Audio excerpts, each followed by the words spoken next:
le pouvoir sur le monde occidental et le pouvoir de l'argent. Ce pouvoir de l'argent est le pouvoir bancaire, et ce pouvoir bancaire, c'est le pouvoir de fabriquer de l'argent à travers le pouvoir sur le dollar, à travers la création de la réserve fédérale américaine, donc là, 1913, je crois, et c'est le principe de la dette systématique, c'est-à-dire ce cartel bancaire de 12 banques, internationales d'ailleurs, ont le pouvoir qui se sont donnés à eux-mêmes par une lente prise de pouvoir sur le politique par l'argent, parce que l'argent achète tout, de prêter l'argent au reste du monde, de fabriquer de la monnaie à partir de rien, mais par contre de toucher en retour un taux d'intérêt, et d'être en fait les maîtres de l'investissement, les maîtres de la monnaie, très important, et donc en fait les maîtres du monde, dans ce monde régi par le commerce, dans une vision matérialiste, etc. Voilà. Et donc j'ai 3 chapitres pour expliquer ça dans mon livre, ce sont les 3 premiers, c'est Dieu et la raison, le combat de la raison contre Dieu, hein, c'est l'histoire officielle de la montée de l'humanisme, etc. À l'intérieur de la raison, il y a en fait la banque, qui pousse la raison par tous les moyens, et pour des raisons épistémologiques et des raisons politiques. Finalement, Dieu, la raison et la banque, donc la banque finalement qui est le grand gagnant de ce combat de la raison contre Dieu, c'est-à-dire de l'ancien régime contre ce qu'a donné la Révolution française, et qui a donné ailleurs d'ailleurs les monarchies constitutionnelles, hein, c'est la même chose, et finalement aujourd'hui ce pouvoir total bancaire, qui est le 3e chapitre, où j'explique tout ce processus à la fois historique de la domination de la banque, et aussi mécanique, à travers la logique de la monnaie, et notamment j'explique par rapport à la loi, par exemple la loi de 73 en France, dont on commence à parler, qui est l'interdiction aux États de se prêter à eux-mêmes à travers leur propre banque centrale, c'est-à-dire la suppression du pouvoir régalien qui est le vrai pouvoir du prince, que j'appelle le prince, qui est de battre monnaie, quand ce pouvoir lui est progressivement interdit. Ça commence aux États-Unis, puisque les États-Unis sont pionniers forcément dans ce monde-là, en 1913, ça arrive en France en 1973, et ça se prolonge dans l'Union européenne par la mise en place de la BCE, la Banque Centrale Européenne, c'est-à-dire que tous les États, pour se financer, c'est-à-dire leur politique sociale, leurs investissements productifs, sont obligés d'acheter de la monnaie sur le marché privé, voilà. Ce qui fait, qui augmente encore considérablement le pouvoir des banquiers. Voilà. Et aujourd'hui, en fait, si on regarde par exemple la logique du pouvoir de l'Amérique, le pouvoir bancaire a acheté le Congrès, puisqu'elle finance les politiques, et le Congrès obéit à la banque. Hein, et en fait, le pouvoir aux États-Unis, c'est la Réserve fédérale américaine, c'est-à-dire Ben Bernanke, avant c'était Greenspan, et ces gens-là règnent en réalité sur le monde. Voilà. Et j'explique que ce sont en réalité, si au départ c'était des gens qui permettaient le développement économique, par la mutation du capitalisme en capitalisme financier, et par la mutation du système bancaire et du système boursier, qui est notamment l'explosion électronique des années 70, et la création de produits financiers, qui est de l'axiomatisation mathématique totalement abstraite, notamment avec les produits financiers à haut rendement qui ont commencé à voir le jour dans les années 80, hein, au moment des années Reagan, qui d'ailleurs ont donné des films à Hollywood comme Wall Street, et on est arrivé à des produits financiers à haut rendement qui sont purement destructeurs de richesse. Hein, c'est-à-dire ça s'est inversé, c'est-à-dire qu'on n'est plus dans un capitalisme, une banque qui permet le développement du capitalisme, mais aujourd'hui une banque prédatrice qui vise sur la destruction accélérée de la richesse industrielle. Voilà. Et ça, effectivement, est à la fois un processus logique, c'est-à-dire ce qu'on appelle la dérive de l'accumulation capitaliste, et en même temps un processus voulu par des élites oligarchiques, hein, c'est-à-dire qu'on peut y voir un mécanisme aveugle, hein, la logique du profit qui est une fuite en avant, et qui cherche toujours à rebondir, etc. Donc on peut penser qu'il n'y a personne derrière, que c'est une espèce de mécanique auto-entraînée, mais aussi on peut penser que derrière il y a une vision du monde, une oligarchie, et je dirais même une téléologie. Aujourd'hui, le monde capitaliste est un monde de privilèges oligarchiques, de destruction de richesses, qui ne passe plus du tout par le libre marché. Hein.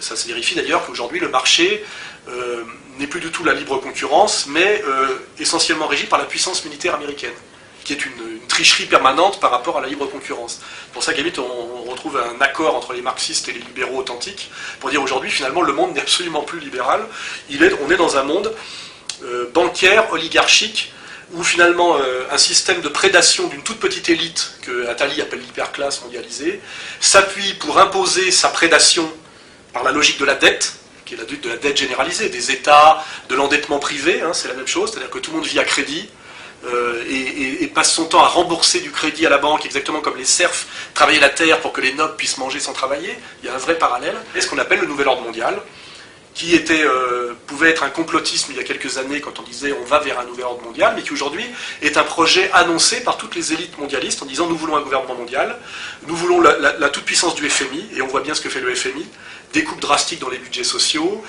la baisse des salaires des fonctionnaires, des injonctions qui sont systématiquement violentes pour le monde du travail, dans le but que les États et les gens puissent payer la dette, c'est-à-dire le racket bancaire. C'est d'ailleurs assez drôle, c'est que sur tout ce qui est théorie de la monnaie et théorie de la banque, quand on regarde les citations de Rockefeller, de Disraeli déjà à l'époque, ou des grands capitalistes comme Ford, ils disent tous en gros que si le peuple comprenait comment marche la monnaie et comment marche le système bancaire, il y aurait en gros une révolution demain matin. Donc ils sont tous d'accord, ou que ce soit Édouard Bernays, dans les théoriciens de la propagande, genre il vaut mieux que le peuple ne comprenne pas comment le système marche, sinon les élites oligarchiques dont nous faisons partie auraient de gros ennuis. C'est-à-dire qu'ils savent très bien que s'il y avait une communication transparente et une pédagogie honnête, ça se déboucherait probablement sur une révolution violente. Et on est en ce moment, c'est pour ça que mon livre s'appelle « Demain la gouvernance globale ou la révolte des nations », c'est qu'on ne sait pas si demain il va y avoir effectivement le gouvernement mondial, hein, qui est un gouvernement mondial de la banque en réalité, hein, ou ce que j'appelle la révolte des nations, c'est-à-dire les peuples, qui en général sont des peuples dont l'identité est nationale, qui se révoltent. Et en ce moment d'ailleurs, ça craque un peu en Europe, du côté de la Méditerranée, de l'autre côté de la Méditerranée, aux États-Unis aussi.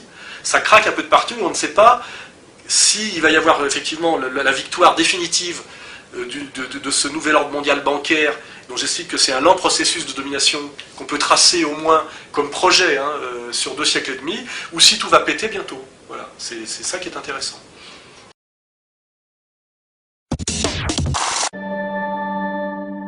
La Révolution française a aboli ce qu'on appelle les corps intermédiaires, puisque rien ne doit exister entre le citoyen et la nation. Donc ça c'est la théorie.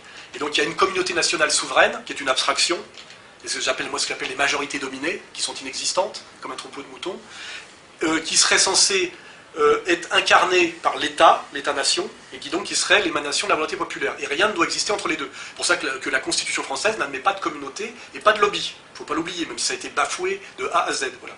Et donc, il existe en réalité des nouveaux corps intermédiaires, qui ne sont pas les corps intermédiaires de l'Ancien Régime, mais qui sont ce qu'on appelle les maçonneries, hein, voilà, de la franc-maçonnerie bien sûr, mais les maçonneries au sens large, et qui ne peuvent être qu'occultes parce qu'elles sont en porte-à-faux par rapport aux valeurs républicaines officielles. Hein.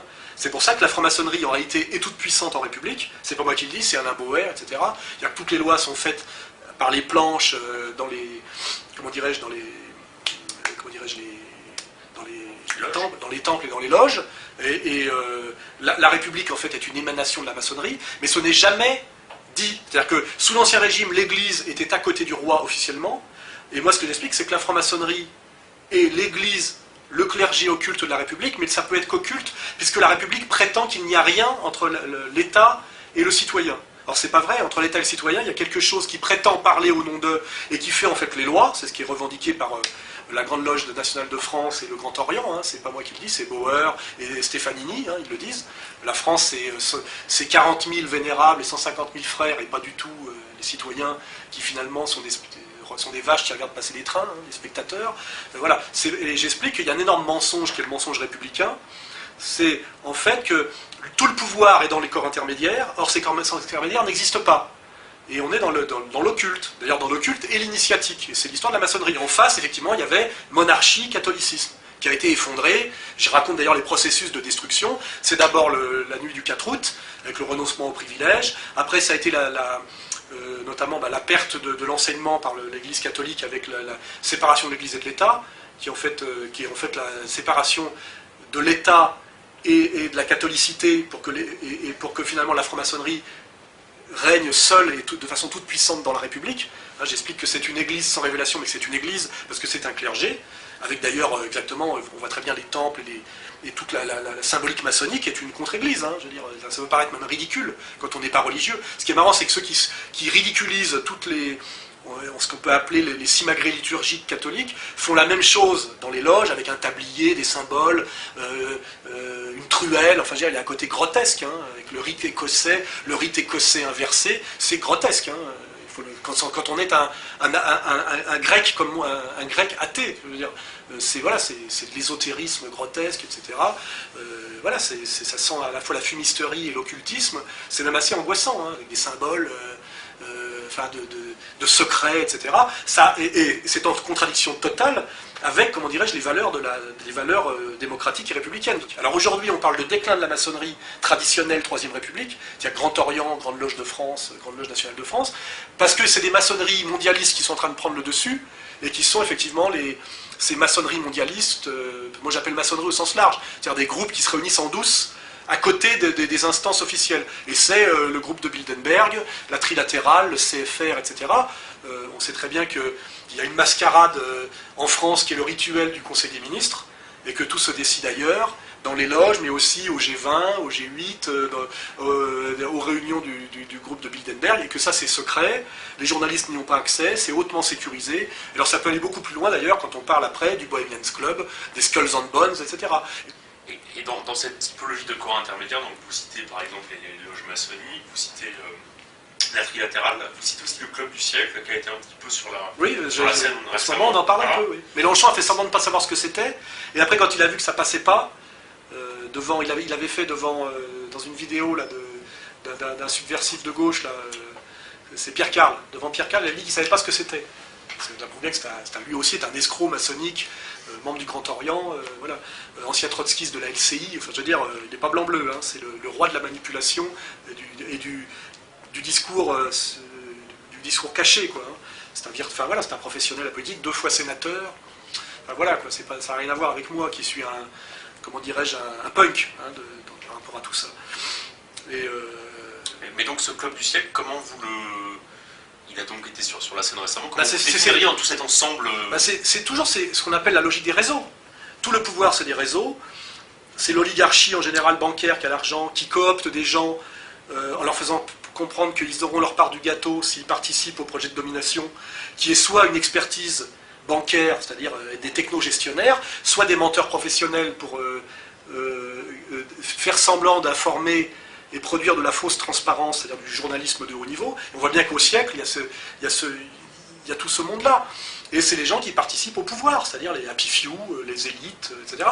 Alors aujourd'hui, effectivement, que grâce à Internet, il y a un petit peu de transparence, on découvre effectivement qu'il y a en France une espèce de maçonnerie transmaçonnique d'une certaine manière, hein, parce que on parle de l'histoire de la maçonnerie qui est un peu derrière la Révolution française, qui a culminé sous la Troisième République, effectivement qui est peut-être un peu en déclin aujourd'hui, parce que c'est une maçonnerie provinciale, de PME, de moyenne bourgeoisie, et qu'aujourd'hui on est dans le monde de l'hyperclasse mondialiste, où effectivement les nouvelles maçonneries ont un peu muté. Ce qui veut pas dire d'ailleurs que les unes ont détruit les autres, mais il faut aujourd'hui être membre du Grand Orient, mais aussi membre de la trilatérale, membre du siècle en France, et membre de la trilatérale et du CFR, pour être adoubé par les maçonneries américaines, etc. Sinon on n'est qu'un petit joueur de province. Hein, voilà. Donc il faut comprendre, c'est des réseaux qui s'articulent, et qu'un mec qui veut accéder au pouvoir, on voit bien l'ascension de Sarkozy, il comprend le monde des réseaux, il le t'aime, il le sait, et il additionne par un travail d'entrisme, de lèche-cutage, de soumission, il accumule le croisement des réseaux.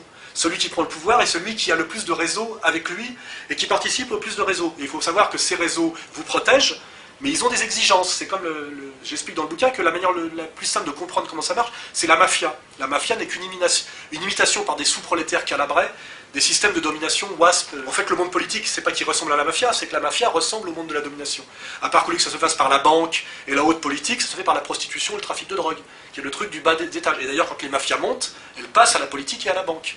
C'est le saut qualitatif, c'est-à-dire à la respectabilité, c'est-à-dire aux raquettes légales. Vous voyez ? On fait voter des lois de raquettes légales. Voilà, c'est comme ça qu'on se rend compte que les élites de l'hyperclasse ne sont pas soumises à l'impôt, vous voyez, qu'elles ont droit à la prédation bancaire.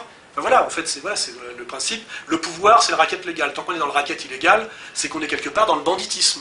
C'est-à-dire qu'on n'a pas passé le plancher.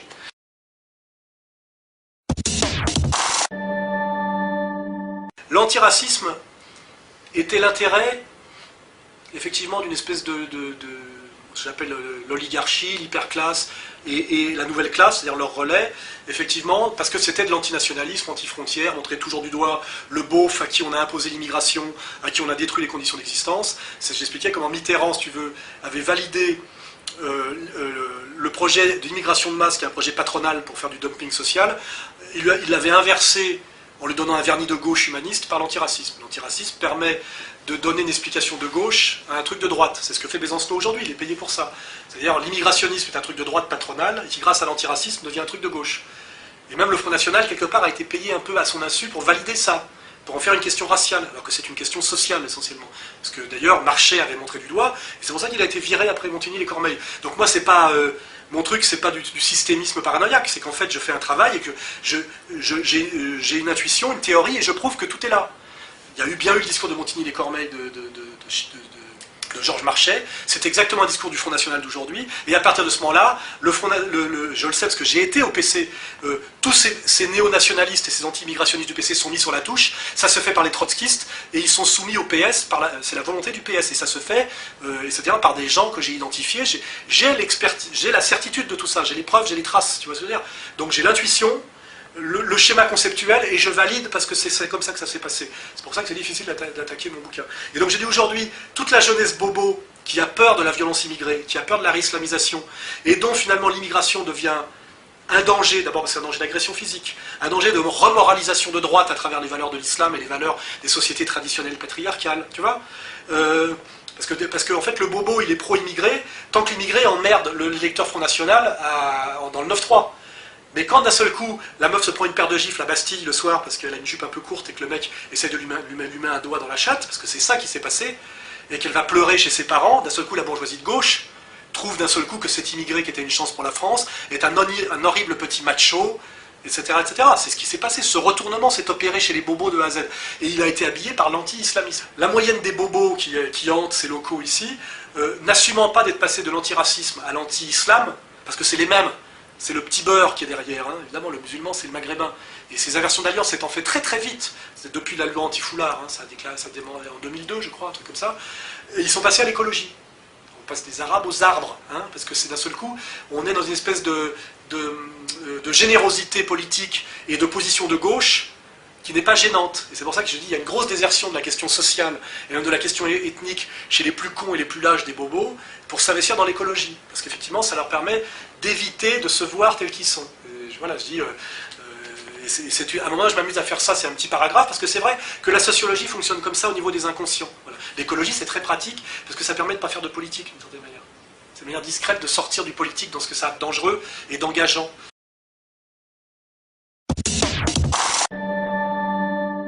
Même si j'ai une mort héroïque, c'est ce que je cherche. Parce qu'en plus, j'ai toujours rêvé de rentrer dans l'histoire. Et moi, mon héros, quand j'étais petit, c'était Spartacus. Vous voyez, c'était pas, je rêvais pas d'être patron de l'Express, hein, cette espèce de nain avec une écharpe. Là.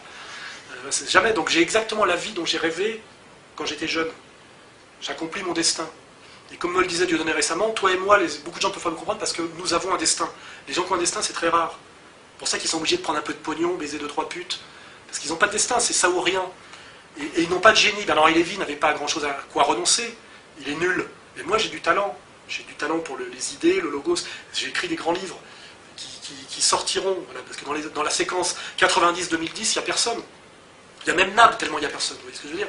Je relativise. Il y a moi, il y a Dieudonné, il y a un peu Nab, peut-être Dantec pour 3 miettes. Bon, Zemmour, on le remettra. Voilà. Mais je veux dire, il n'y a personne. En réalité, c'est pas les mecs de Canal+ qui vont survivre. C'est pas Bruno Gassio qui va rester, enfin, je veux dire, c'est évident. Donc de toute façon, je suis dans la petite histoire déjà, c'est sûr. La grande, ça dépend de ce qui va se passer demain, s'il y a un processus révolutionnaire qui s'enclenche dans tout l'Occident, parce que ça peut péter de partout, hein, je le dis dans mon bouquin. Et s'il y a un processus révolutionnaire, il peut m'arriver des tas de choses. De me faire buter, mais d'être aussi Robespierre, ce qui d'ailleurs est monter et descendre. Et j'ai déjà signé pour tout ça. Je suis un fan de Robespierre depuis l'adolescence, et ça ne m'a jamais gêné l'idée de monter à l'échafaud avec Saint-Just, etc. Jamais. C'est ça que les bourgeois ne peuvent pas comprendre. Voilà.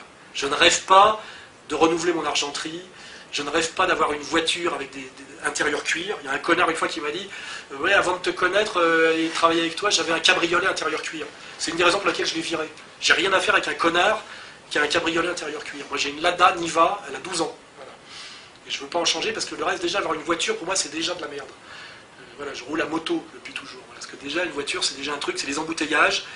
Faire 3 fois le tour du quartier pour trouver une place pour se garer. Je pense que si les hommes sont des sous-hommes aujourd'hui, c'est parce qu'ils acceptent le salariat et les embouteillages. Moi, j'ai jamais accepté le salariat.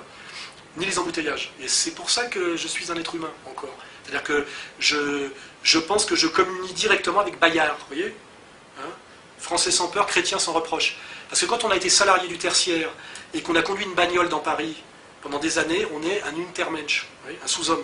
C'est-à-dire qu'on a été émasculé par la violence et la structure du système. Et c'est pour ça qu'il y a peu de gens qui peuvent me comprendre, mais que ceux qui me comprennent très bien, c'est des mecs de banlieue, etc. Parce que malgré tous leurs défauts, c'est encore des hommes. Voilà. Et en fait, il y a très peu d'hommes aujourd'hui. C'est pour ça que quand je vais chez Tadei, en fait, je me tiens bien, parce que si je m'étais mal tenu la dernière fois, j'attrapais ma Fessoli par le col et je mettais 2 tartes dans la gueule. Et je le voyais faire caca sous lui, parce que ça m'est déjà arrivé, moi, d'attraper des mecs par le col de ce système-là, dont Bec BD, je l'ai attrapé, j'ai mis 2 baffes dans la gueule, il a pété. J'ai entendu faire prout. C'est-à-dire qu'il, vous savez, quand il a la trouille, il aurait pu faire caca. Voilà. Et je l'ai fait dans le coin VIP avec ses gardes du corps et tout, hein. C'était risqué pour moi. Voilà. Et en fait, en fait, moi j'aime Le Pen pour ça, j'aime certains gars de banlieue pour ça, j'aime Dieudonné pour ça, j'aime un monde où il y a encore des hommes qui sont des hommes, des femmes qui sont des hommes. Tous ces merdes là, ces animateurs à Canal+, ces machins, ces trucs, ces politiciens professionnels, UMPS, machin, etc., c'est des Untermensch, voilà, au sens, il n'y a pas besoin, pas au sens national-socialiste, au sens, je dirais, audiaresque du terme, voilà. Et c'est pour ça que je préfère 10 fois Le Pen. Par exemple, Besancenot, pour moi, je ne sais même pas quel mot employer, quoi. Et un jour, je me retrouvais face à lui, physiquement. Je vais l'attraper un jour, en tête à tête. Et j'aurai mes gardes du corps pour bloquer les siens. Je vais dire maintenant, on va s'arranger tous les deux, je vais rigoler, parce que je ne vais même pas le frapper. Mais je vais lui montrer, je veux qu'il se voit tel qu'il est, une petite merde trouillarde, tu vois, qui fait genre, on fait le ménage dans les manifs, il m'a envoyé des mecs sur la gueule, je ne sais pas combien de fois. Et ce mec-là, en tôle, il fait les pipes et le café, vous voyez, c'est même pas... Il tient 2 heures en garde à vue avant de se mettre à chialer, appeler sa mère. J'ai vécu tout ça, moi je le sais, les mecs qui se mettent à chialer en garde à vue, hein, et qui sont prêts à tout signer, tout ce qu'on leur demande, etc. Voilà. On est dans un monde où pour exister socialement, quel que soit l'argent que vous ayez, etc., vous devez avoir mis vos couilles dans le coffre de l'oligarchie, vous voyez. En fait, c'est ce que me disait un mec, il disait, il n'y a que des chapons. Voilà. Et moi, ce qui heurte, quand les gens me disent je suis vulgaire, violent, sur les plateaux de télé, c'est que je suis encore un homme. Et quand on regarde Droit de réponse, encore dans les années 70, avec Choron, etc., il y avait encore des hommes à la télé dans les années 70. Ça s'est dégradé incroyablement vite aujourd'hui. Et aujourd'hui, on est face à que des espèces d'émasculés, des sous-hommes, des gonzesses par contre qui portent effectivement des culottes, effectivement, parce que tous ces... voilà, il faut qu'il y ait des sous-hommes pour qu'il y ait des surfemmes, etc. En fait, moi, je suis resté finalement un mec des années 60. Parce que c'est de là que je viens, où il y avait De Gaulle, voilà, où il y avait Tabarly. Vous voyez, Tabarly, quoi, je veux dire... À l'époque, je croisais Kersezon, je discutais avec Kersezon, parce que j'ai connu tous ces gens-là, parce que j'ai été un mondain, parce que je tirais des gonzesses. J'étais un prédateur, j'ai raconté ça dans mes romans, hein, tout est dedans. Et effectivement, j'ai connu une époque, j'ai connu Romain Gary, etc. Enfin, au café, là, entre la rue du Bac et la rue de Varennes, j'ai connu plein de gens encore à la fin des années 70. Donc j'ai vu ces gens, j'ai vu que c'était possible et que ces gens-là existaient. Et j'ai vu effectivement ce monde transformer tout ça en fiotas, Canal+. Vous avez vu le physique des animateurs de Canal+? Même déjà, on voit qu'anthropologiquement, c'est des merdes, c'est des sous-hommes. Ils ont une grosse tête avec un tout petit corps, vous savez, c'est des mutants. J'ai l'impression que si je souffle, ils s'envolent. Enfin, et j'imagine la trouille physique qu'ont ces mecs-là s'ils sont confrontés à une vraie réalité. En fait, leur arrogance, c'est uniquement qu'ils sont dans des locaux sécurisés, avec des détecteurs de métaux. Il faut voir ce que c'est aujourd'hui, ce genre de truc. Moi, je suis dans des endroits où n'importe qui peut venir, je risque des agressions, j'en ai déjà eu. Eux, ils se donnent leur papier à l'entrée, on leur donne un badge. Il y a un sas avec des vigiles, des noirs en général, hein, toujours des Africains. Là, il y a bien une division raciale du travail qui ne les gêne pas. Dans des espèces de tours en marbre avec des gros ascenseurs en inox. Et puis là, ils sont dans leur petit bureau, ils font leur petit numéro. Moi, j'aimerais bien voir le jour où ça va péter dans la rue, comment ils vont se comporter. Là, je vais rigoler. Parce que moi, je suis prêt déjà à ça, pas eux.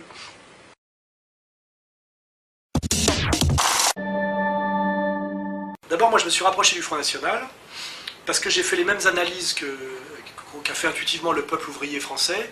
C'est que dans un contexte effectivement de mondialisme financier, auquel se sont soumis tous les partis de gauche, le PS depuis très longtemps, puis la CFDT, puis la CGT, puis le PC à partir de la rupture du discours de Montigny-les-Cormeilles, qui a valu à Georges Marchais d'être mis sur la touche. C'est-à-dire qu'il y a eu un ralliement à la social-démocratie libérale mondialiste de tous les partis de gauche, y compris du PC. Je me suis rendu compte que malgré ses défauts, le Front National était le seul qui défendait encore le peuple de France et les intérêts ouvriers en luttant contre l'Europe de Maastricht, la logique de l'euro fort, etc. Enfin voilà que par élimination, il n'y avait plus que ce parti-là qui représentait encore un peu les intérêts du peuple. Et je me suis dit, c'est dommage que ce parti, avec lequel je me sens en phase sur des tas de sujets, soit encore un peu libéral sur le plan économique. Il y avait encore des espèces de trucs qui n'allaient pas. Et donc je m'en suis rapproché pour essayer d'apporter un petit plus. pour faire que le niveau monte. Et j'avais 2 sujets, c'était sur la main tendue aux jeunes des banlieues, dont on pouvait faire des patriotes assez facilement, parce qu'ils étaient sur des valeurs plutôt viriles et classiques, qui étaient assez proches finalement des valeurs des nationaux. Les jeunes de banlieue sont nationalistes en réalité, ils ne sont pas gay pride et technoparade. Hein. Ils sont nationalistes, mais pour le Maghreb, c'est-à-dire quand on transpose, ils sont Front National en Algérie, au Maroc et en Tunisie. Mais on leur a appris qu'en France, on n'avait pas le droit. Ils sont nationalistes, mais nous, nationalistes algériens, mais nous, on n'a pas le droit d'être nationalistes français. Mais ça, c'est parce qu'on leur a bourré le mou. Mais en fait, quand ils réfléchissent 5 minutes, ils disent ouais, c'est vrai, finalement, Le Pen, au Maghreb, ça serait un leader de centre-gauche, ou ça serait. Il est tout à fait. C'est un Nasser français, d'une certaine manière. Il a une stature qui correspond très bien finalement à la situation du Maghreb au niveau des rapports hommes-femmes, la virilité, le lien avec l'armée, les hommes politiques, l'armée, etc. Donc je me disais, en réalité, il n'y a pas une barrière très grande entre le Front National et les... Elle a été fabriquée, cette barrière. En réalité, les jeunes, je me sens plus proche des jeunes des quartiers que des jeunes de la technoparade. Moi, ceux qui m'ont toujours emmerdé le plus, c'est les petits blancs d'extrême gauche. Hein. Ça n'a jamais été les mecs des banlieues. Donc j'ai une analyse, et puis aussi je le vérifie par les faits. Hein. Il y a une intuition, une sensibilité, une expertise. Donc j'avais dit au Front, il faut arrêter avec le discours libéral. Maintenant, il ne faut pas attaquer les fonctionnaires, il n'y a pas d'état-fort sans fonctionnaires, il faut arrêter sur le discours anti-fonctionnaire, il faut arrêter sur le discours anti-libéral, il faut être anti-néolibéral, c'est très important. Et ce message, je l'ai fait passer, j'y suis arrivé relativement avec Le Pen père, avec Marine, avec des gens qui étaient déjà sur cette ligne là-bas, donc j'ai fait un peu bouger les lignes, parce que les jeunes, les gens disaient ouais, c'est bien ce qu'amène Soral, etc. Et je me suis barré à un moment donné.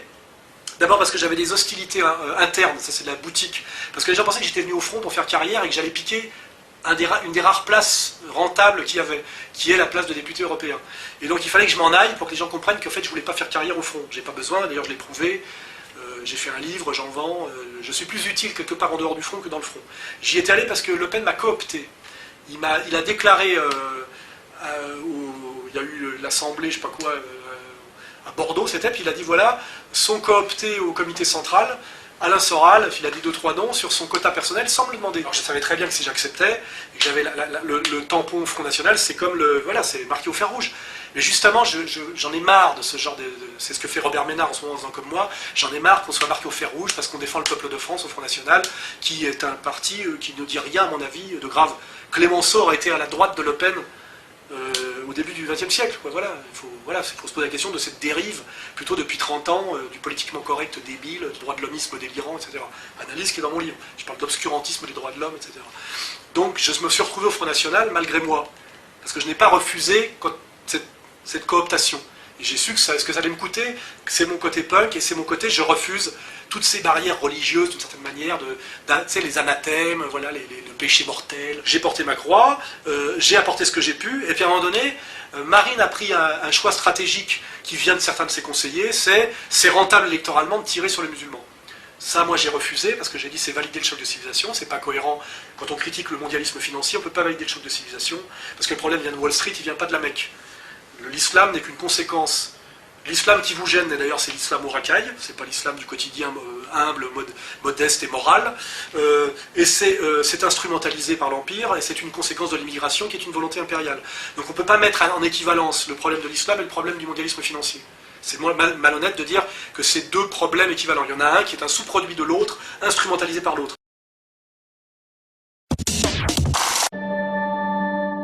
Marine, le système veut qu'elle soit au 2e tour parce que tout le monde pense gagner face à Marine Le Pen. Sarkozy ne sera réélu que face à Marine Le Pen, et la gauche préfère être face à Marine Le Pen que face à Sarko. Pourquoi? Parce que la gauche face à Marine Le Pen peut jouer l'antifascisme, et il y a un truc frontal, spectaculaire, bien caricatural, bien con, et surtout il faut qu'il y ait Marine Le Pen en face du candidat du PS pour que Mélenchon et Besancenot appellent à voter à gauche au 2e tour. Sinon ça va être très difficile pour eux, voilà, parce que là c'est la menace fasciste, avec toute la caricature, l'escroquerie fasciste, dont Jospin nous a dit que ça n'avait jamais été que du théâtre, mais on manipule les cons, et Mélenchon le fera très bien. Moi, ce qui me ferait marrer, c'est que compte tenu de l'aggravation de la crise, des alliances qui bougent en secret, et même qui bougent à cause de la violence, des contradictions, etc., c'est que ce sparring partner qu'on a payé pour perdre, gagne. Gagne parce qu'il croit à son destin, gagne parce que la crise s'aggrave, et gagne parce que les Français se réveillent. Donc je pense que de toute façon, même si Marine fait des efforts pour monter, parce qu'elle a un sens politique, son père lui a transmis des choses, elle a une intelligence, une plasticité, etc., je pense qu'elle ne peut pas devenir une soumise intégrale, c'est pas possible. Parce que les soumis intégrales sont nés pour être soumis, ils ont fait Sciences Po, ils ont passé toutes les fourches. Je vois les Bérou, moi j'ai vu Bérou en vrai, j'ai vu il suinte l'indique, enfin je veux dire, tu sais, la soumise de tôle, quoi, tu vois. Enfin, on voit vraiment qu'il n'y a pas de problème, ils ont le fion déjà ouvert comme ça, enfin, tu vois. Et tu ressens pas ça chez Marine Le Pen, tu vois, c'est pas ça, tu vois. D'ailleurs, elle a tenu tête à pas mal de gens, elle a été très habile dans sa manière de parler, de réagir, etc. Le système ne peut rien empêcher, mais par contre, son principe, c'est manipuler et récupérer. Il y a une vague de colère populaire en France totalement légitime et qui grandit. Moi, je pense qu'il préfère qu'elle soit incarnée par un mouvement politique structuré et sous contrôle, c'est-à-dire qui respecte les lois de la République et de la démocratie, avec à sa tête une personne avec qui il y a un échange et qui est considéré comme pas purement pathologique, qui est Marine Le Pen, que d'empêcher ça, c'est ça, et de laisser cette colère populaire qui est inarrêtable comme une vague, un tsunami n'est pas arrêtable, et de le laisser livrer au hasard de l'histoire.